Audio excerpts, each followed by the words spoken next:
आगामी चुनाव में भारतीय जनता पार्टी को अगर कोई कड़ी टक्कर दे सकता है तो वह केवल वंचित बहुजन आघाड़ी है। ये विश्वास वंचित प्रमुख एडवोकेट प्रकाश आंबेडकर ने जताया है। सोमवार को नागपुर पहुंचे एडवोकेट प्रकाश आंबेडकर ने पीएम मोदी, इंडिया आघाड़ी और आगामी चुनाव को लेकर पार्टी की क्या रणनीति है, इस पर खुलकर बात की। इस संदर्भ में उनसे बात की है हमारे संवाददाता फैजल खान ने। वंचित बहुजन आघाड़ी प्रमुख एडवोकेट प्रकाश आंबेडकर इस वक्त हमारे साथ मौजूद है। सर, आने वाले समय में लोकसभा विधानसभा चुनाव की तैयारी है, उसको लेकर पार्टी किस तरह से तैयारी है सर? देखिए, जहाँ तक हम लोग की सेंट्रल कमेटी का जो है वो सेंट्रल कमेटी ने डिसीजन ले लिया है कि इस चुनाव में जो है वो अहम मुद्दा जो होना चाहिए वो ये है कि मोदी को तीसरी बार प्रधानमंत्री नहीं बनने देना है। हम लोग ये मान के चलते हैं कि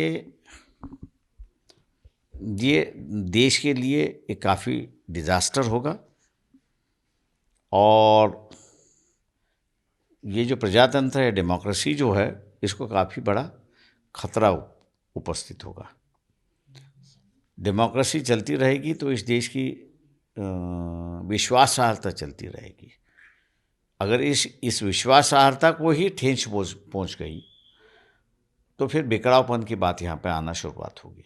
तो ये बिखरावपन अगर रोकना है तो माननीय प्रधानमंत्री अभी जो नरेंद्र मोदी जो है, उनका तीसरा टर्म नहीं मिलना चाहिए।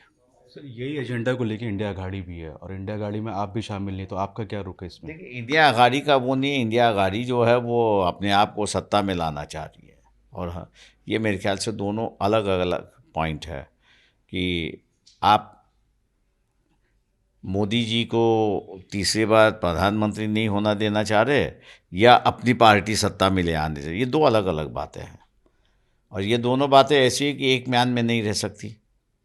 अगर पार्टी सत्ता में आना है तो इसका मतलब ये है कि राजनीतिक समझौता जो करोगे उससे सबसे लंबा शेयर मुझे, बड़ा शेयर जो है मुझे मिलना चाहिए।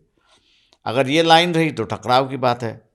इसलिए हम कहते हैं कि भाई टकराव की जो बात है उसको छोड़ के जिस मुद्दे को हम लोग इकट्ठा ला सकते और आ सकते हैं उसको लेके चलिए।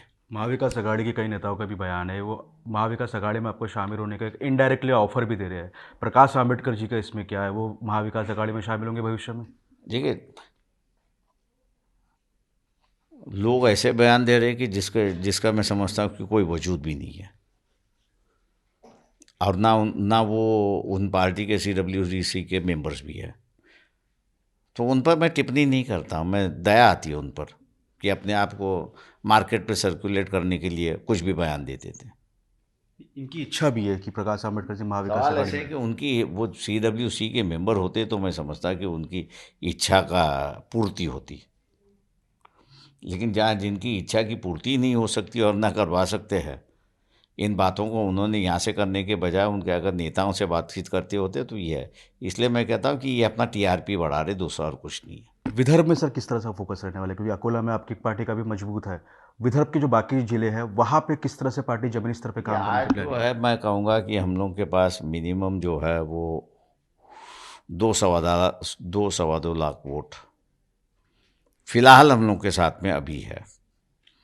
आने वाले दिनों में ये जो है हम लोग 3-3.5 लाख पर ले जा रहे हैं। ये हम लोग की रणनीति है। एक दफ़े ये वोट हम लोग के जो आज दिखाई दे रहे हैं उसमें मैं मानता हूँ कि 7-8% या 10% जो फ्लोटिंग वोट होता है, जिसके पास या जिसके ग्लास में दूध है, फ्लोटिंग वोट जो उसमें शक्कर डालने के लिए तैयार होता है। तो आज हम लोग ये मान कर चलते हैं कि we are on a better footing than all rest of the political parties. पूरे स्टेट में सर कितने सीटों पे लड़ने की प्लानिंग है? ठीक है, अगर समझौता नहीं हुआ तो 48 पे लड़ेंगे। आज अगर कहूँ मैं तो मैं कहूँगा कि सबसे मजबूत BJP को अगर कोई टक्कर दे सकता है आज के वक्त पर, वो वंचित बहुजन आघाड़ी है और दूसरा कोई नहीं है। नागपुर से वीडियो जर्नलिस्ट मिथुन आत्मन के साथ फैजल खान, न्यूज़ के लिए।